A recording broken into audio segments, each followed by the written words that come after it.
हवेलीअ खां हॉस्टल ताईं जी सुल्ताना अॼु बि घुट ऐं ॿूसट वारे माहौल में रहंदी मुक़दस हवेलीअ जो तक़दुस बरक़रार रखण ऐं जिस्म खे जियारण लाइ ॿारनि मुहैया करण जी कशमकश में मुब्तला जीअण काण वस करे रही आहे।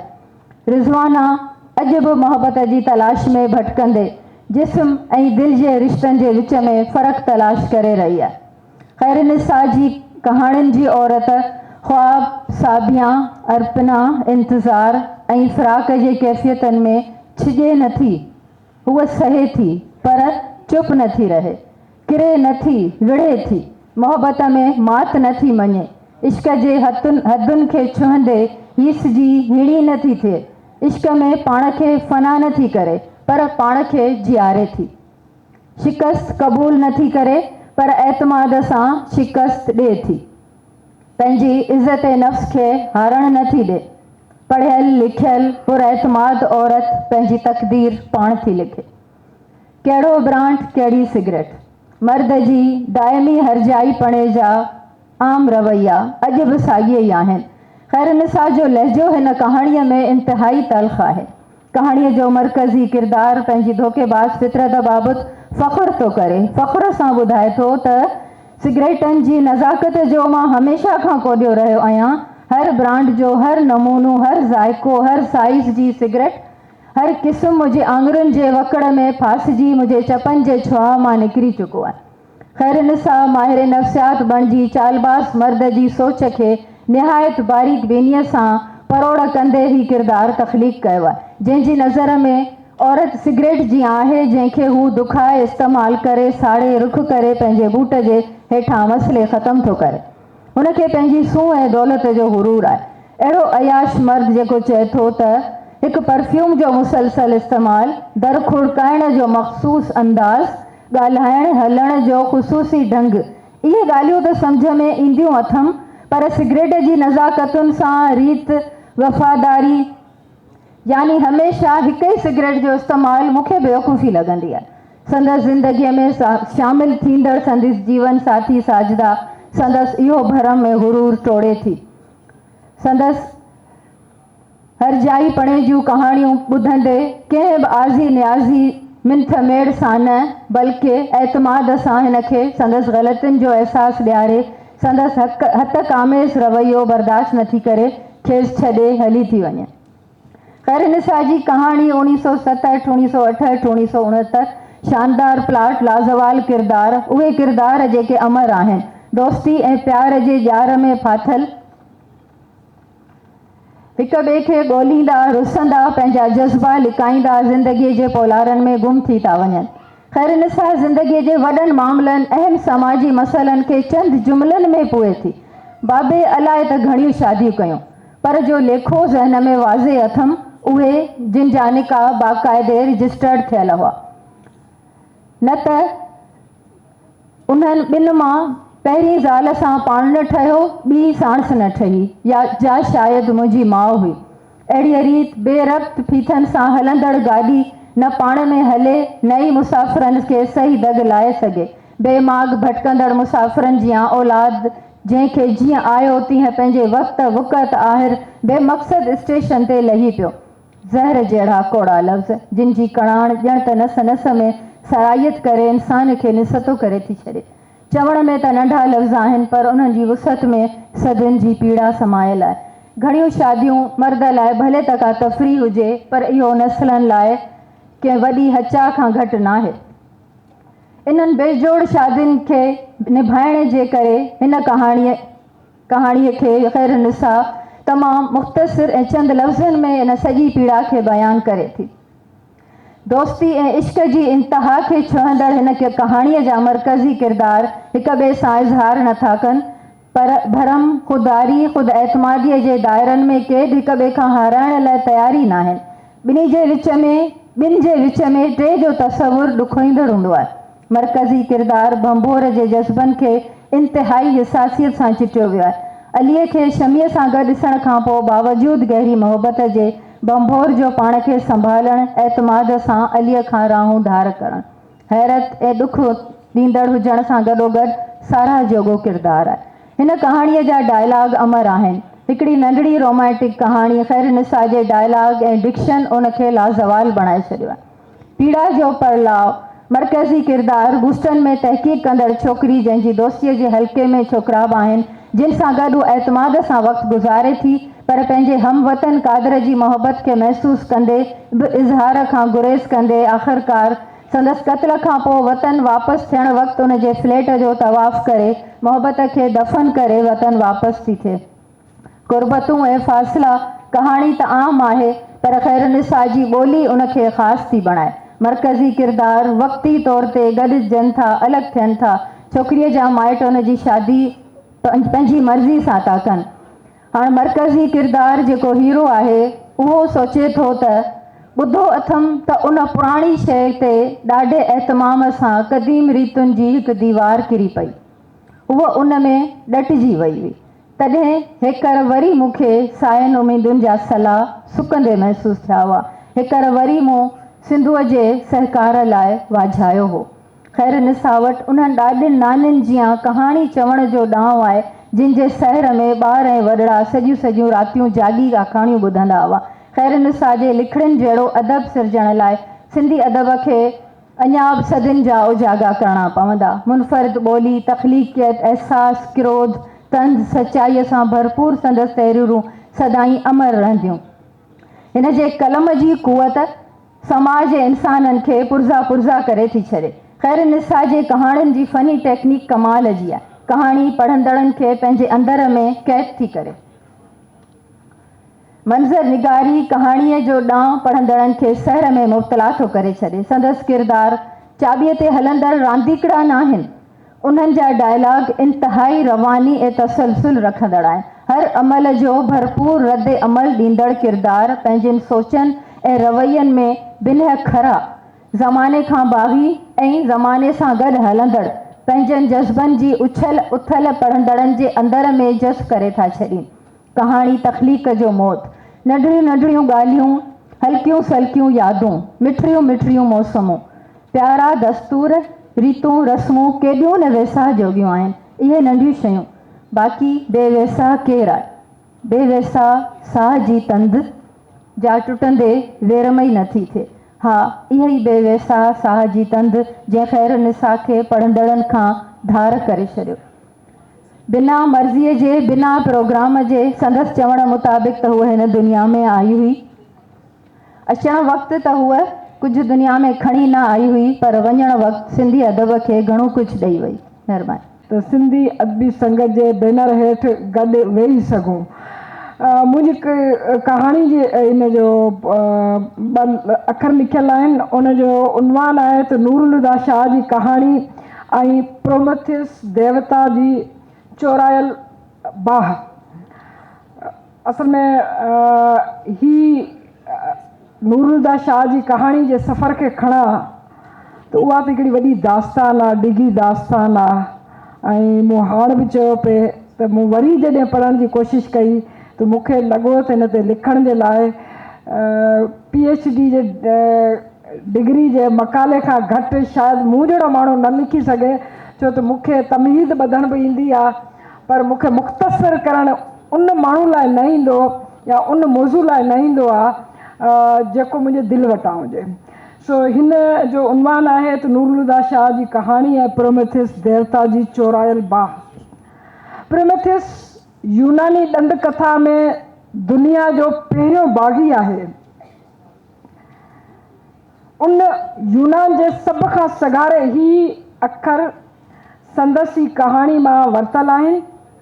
प्रोमेथियस यूनानी यूनानी ॾंद कथा में दुनिया जो पहिरियों बाग़ी आहे। उन यूनान जे सभ खां सगारे देवता ज़्यूस जी डिक्टेटरशिप खां बग़ावत कई ऐं हेठि ज़मीन ते पियल बेकार इंसानी मख़लूक खे सगारे थियण लाइ ऐं ग़ुलामी जी शर्मनाक ज़लील ज़िंदगी ते सोभ माण्हुनि जा राज़ ॿुधाया हुया। हुन इन ॾोह इन जुर्म जी ॻरी सज़ा पिणु पाती। प्रोमेथियस 30,000 साल ॻिझ खां पंहिंजो मांस पटाइण जी सज़ा खाधी। यूनान जे नाटिक नवेस स्काइलिस खेसि इन सज़ा समेत लाफ़ानी करे छॾियो। नूरुल्लाह शाह इहे लफ़्ज़ हिकु नाटक कहाणी लिखंदे, नाटक कहाणी बि कहिड़ी 1947 1948 नाटक, ऐं उन नाटक जो इब्तिदा त 1947 खां थी हूंदी, पर मां सम्झां थी त उन नाटक जो इख़्तिताम 1988 कोन्हे, पर उन नाटक हिकिड़े तवील सिलसिले उन खां अरसे खां हलंदड़ आहे। पाण उन नाटक लिखंदे, उहा कहाणी लिखंदे इहो पिणु लिखियो त स्काइलेस प्रोमेथियस जी कहाणी 3 हिस्सनि में बयानु कई। कहिड़ा 3 हिस्सा? प्रोमेथियस फायर ब्रिंगर, जेको बाहि आणींदड़ आहे। प्रोमेथियस बाउंड, कैदी। प्रोमेथियस अनबाउंड, आज़ाद, क़ैद खां आज़ादगी। सिटूं पढ़ियूं हुयमि त संदसि लिखियल लफ़्ज़नि में जे मां लिखां ऐं जे नूरुल्लाह शाह जी कहाणी जे बयान लाइ लिखां त उहो कहाणी जो बयान बि इन प्रोमेथियस जो बयान आहे। प्रोमेथियस जी सफ़र जो दास्तान आहे, जो उन सफ़र बि यूनानी बाग़ी देवता प्रोमेथियस जियाई। नूरुल्लाह शाह जी कहाणी बि पहिरें ॾाके में बाहि सां खेॾंदे बाहि चोराए बाहि चोराई त बेताक़तनि जी ताक़त थी पए। ज़मीन ते लेथड़ियूं पाईंदड़ जीअंदड़ ख़ल्क़ खे उहा बाहि ज़रो ॾिए, जीअं उहा ख़ल्क़ बाहि मां पंहिंजो रस्तो ठाहे ऐं बाहि मां पंहिंजो दॻ ॻोल्हे। मां स्काइलिस न आहियां, वरना नूरुल्लाह शाह जी कहाणी जी जेकर सर्जां ऐं उन बग़ावत खे लिखां त हिन जा अञा ॿ ॾाका ई बयानु करे सघंदसि। जो 3 ॾाके में मां सम्झां थी 3 ॾाके जो सफ़र जेको प्रोमेथियस अनबाउंड जो सफ़र आहे, उन सफ़र में अञा केतिरो ई वक़्तु हुजे। थी सघे थो त उन तवील इंतज़ार में असां सभु पिंड पहण थी वञूं। उन जी नूरुल्लाह शाह जी कहाणी जा 2 ॾाका, ऐं इहो रुॻो संदसि पहिरें मजमूए जलावतन जा आहिनि। उन कहाणी जा 2 ॾाका। तो नूरुल्लाह शाह जी कहाणी बाहि चोराई, उहा बाहि उन ख़ल्क़ खे ॾिनी, ऐं ॿियो ॾाको उहा कहाणी ॿधिजी वई, उन कहाणी हिकु ॿियो रूप इख़्तियार कयो। खेसि पतो बि कोन पियो, उन कहाणीकारा खे पतो बि कोन पियो त ख़ल्क़ सां जंहिं ख़ल्क़ लाइ खेसि रुॻो बाहि पहुचाइणी हुई, पर केरु ॼाणे त खेसि बि ऐं संदसि कहाणी खे बि उन बाहि मां गुज़रणो बि हो, उन बाहि में जलणो बि हुयो, उन बाहि में रख थी, उन मां यूनानी ॾंद कथाउनि जे किरदारु फोनेक्स जियां रख मां नओं वजूद वठिणो हुयो। ऐं 3 मरहले में जेको औस त अचिणो आहे ऐं असां सभिनी जो ईमान आहे त अचिणो आहे, उन 3 मरहलो जेको अञा आयो न आहे। हिन नूरुल्लाह शाह जी कहाणी में बग़ावत खां बाहि में ऐं बाहि में पचणु पॼिरणु खामणु ऐं रख थियण वारे तजुर्बे मां अञा ताईं मां सम्झां थी त कहाणी जॾहिं बि अञा बि जेका लिखिजी रही हूंदी उहा इन तजुर्बे जो समर हूंदी। संदसि कहाणी जी बग़ावत बि ईअं ई मच्छर जी नाज़िल थी हुई त हथियार त हुन वटि हो ई कोन, ऐं पतो न आहे त हुन वटि जेका हिणाइप हुई उन हिणाइप मां हुन जन्मिया थे कुझु सॾु, कुझु पड़ाॾा, कुझु दाहूं, कुझु नुंहां, ऐं उहो नेठि हलंदे हलंदे दर्द जो केॾारो बणिजी वियो ऐं केॾारो मुंहिंजे हथनि में हुयो। इहा दर्द कहाणी दरअसल उहा ई कहाणी हुई। किताब खे खोलो त किताब में आहे छा, कहाणी आहे किथां, कहाणी जो सफ़र छा आहे। किताब ॾिसो, मां संदसि लफ़्ज़ कोट थी कयां। किताब खोल त नूरुल्लाह शाह जी पहिरीं कहाणी जेका उन किताब में छपियल आहे, हवेली जे नंढे साईं गादीअ जे वारिस ऐं बानियुनि जे वलर रखंदड़ जी कहाणी आहे। संदसि लफ़्ज़ कोट, हवेली में का बि अहिड़ी परिणियल कान हुई जंहिंजे बदन जो इफ़्तिताह कंवारी हूंदे ई हवेली जे कंहिं न कंहिं साईं जे शौक़ जी कैंची सां न थियो हुजे। ऐं भुलिजो न त इहो राणी पालपुर जे असद शाह जो किरदारु आहे। अहिड़ा किरदार खोड़ पहिरीं बि हुआ, हाणे बि आहिनि। के लुकिया, के ज़ाहिर थिया, के कहाणियुनि में आया, के कलम जी ज़िद खां रहिजी विया। संदसि सिटूं, औरत जे बदन ते पोती न हुजे त क़यामत जा आसार वेझा थी वेंदा आहिनि। संदसि कहाणी जी ही बग़ावत न हुई, पर संदसि कहाणी हवेली जो दर खोले अंदरि झाती पाती हुई। नौखेज़ जवानी सां खेॾंदड़ नंढे साईं ते ई न साईं ते त ख़ल्क़ खे अॻु ई कावड़ हूंदी, पर हिन कहाणी त ख़ुदूअ जे लालच खे बि उघाड़ो कयो बीठी हुई, जेको जोणस जे इनकार ते, जोणस जे बग़ावत ते, जंहिंखे प्यार त कोन आयो हुयो पर गुस्सो आयो हुयो। तो नंढे साईं सां ईअं करे चङो न कयो। हू असांजा पीर मुर्शिद आहिनि, असांजो सभु कुझु हुननि लाइ आहे। नूरुल हुदा शाह जी कहाणी जेका हवेली जो दर जो ताक खोलियो बीठी, सा हिते दंग किथे थी करे। कॾहिं रईस पोड़े जे बंगले में संदसि नंढी लेटी टी कुंवार वटि थक भञो अचे त संदसि हक़ जे विरांगे जे बदिले जी बाह जा पेरा खणी अची फुटपाथ ते जनम ॾिनल फ़क़ीराणनि जे हरामी ॿारनि जा नुंहां बि लिखे थी। संदसि लफ़्ज़ कोट, उहे गुनाह जॾहिं मुक़दस चार दीवारी में थींदा आहिनि तॾहिं शराफ़त ऐं इज़त जो भरम रखण लाइ ईअं दॿाए छॾिबा आहिनि जो ॿाहिरि बाप न निकिरंदी आहे। उहे गुनाह जॾहिं रंडी जे कोठे में जनम वठंदा आहिनि त हू उनखे सांडे ताते वॾो कंदी आहे, पर हथ ठोके माशरे खां डिॼे, छो त हू हथ ठोके माशरे खां डिॼे नथी। शायदि माशरो हुन खां इन करे डिॼे थो जो माशरे जे ठेकेदारनि जे अखियुनि में अखियूं विझी हू ॻाल्हाए सघे थी। लेकिन उहो साॻियो गुनाह जॾहिं फुटपाथ ते जनम वठंदो आहे तॾहिं गुनाह रूहानी ऐं जिस्मानी अज़ाब थी वेंदो आहे। नूरुल हुदा शाह जी कहाणी प्रोमथिस जी बाह वांगुरु सरे घाट जे चकले जे भड़वे रबू दादा जे लफ़्ज़नि में हीअं बि भड़को ॾेई ॿरे थी। संदसि लफ़्ज़ कोट, तव्हां अदीब नासूर आहियो, ईंदड़ नस्ल तव्हांखे माफ़ न कंदो। तव्हां ग़रीब जी गुरबत जी ॻाल्हि 150 रुपयनि जी शराब जी बोतल पी पोइ था करियो। तव्हां शराब जे नशे में ॻोरा किताब लिखी माण्हुनि खे ठॻियो था, जी हू तव्हांखे हमदर्द सम्झी तव्हांखे पंहिंजो रहनुमा जो दर्जो ॾियनि, तव्हांजी लिखणीअ खे क़ुरान सम्झनि। तव्हां शोहरत चाहियो था, तव्हां शोहरत जा बुखिया आहियो। मां चवां थो त ख़ुदा जो कसम, अव्हां त मूंखां बि वॾा भड़वा आहियो। अनकोट। गुॾी कच्छ में खणी ईंदड़ ॿार जो ग्राहक बणियल उहो अदीब मुंहिंजी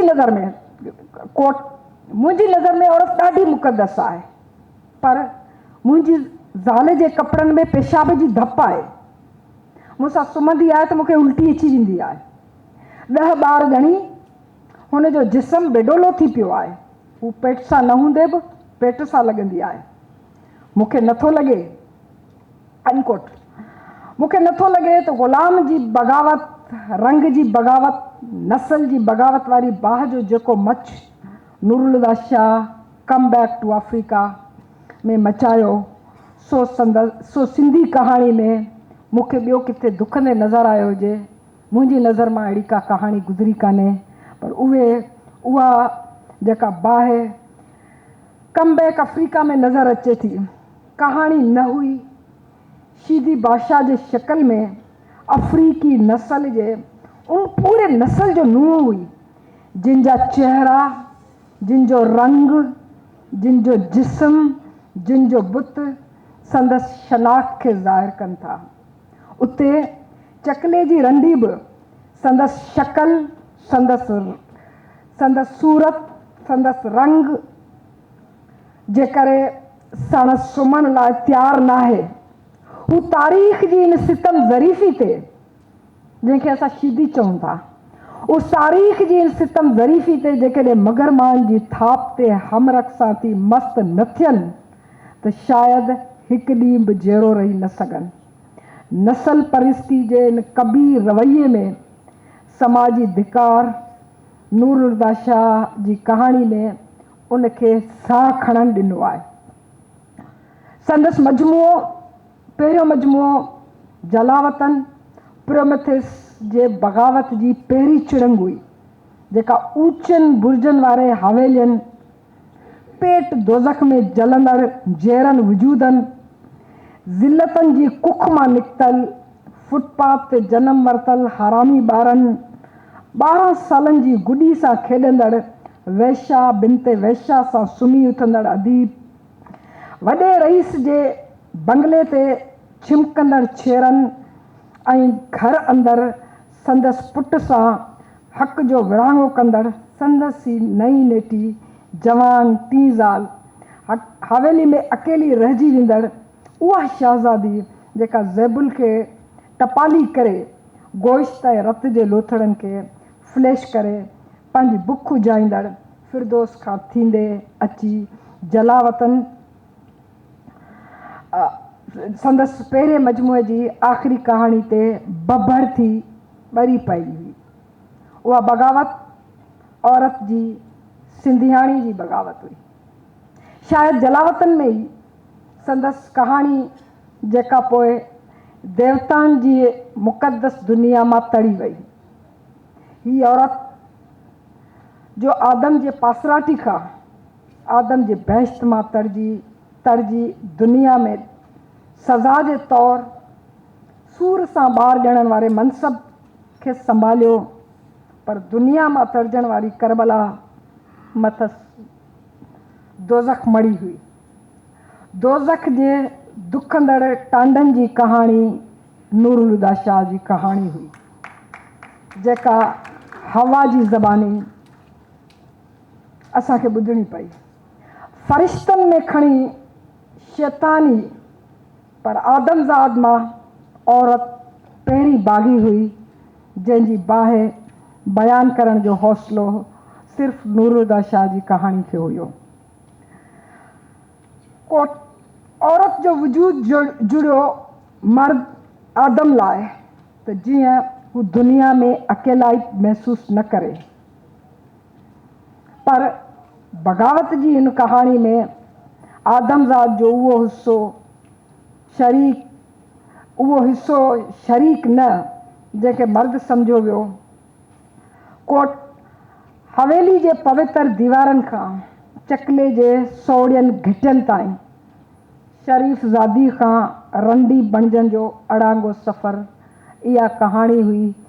इहा हवा जी जेका नूरुल्लाह शाह जी कहाणी प्रोमेथियस जिया बाहि पंहिंजे हथनि में खणी निकिरे थी।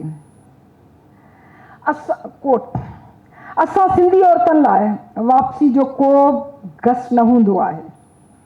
असांजा समूरा गस वेंदा आहिनि दोज़ख ॾांहुं, ज़िंदगी जे दोज़ख ॾांहुं।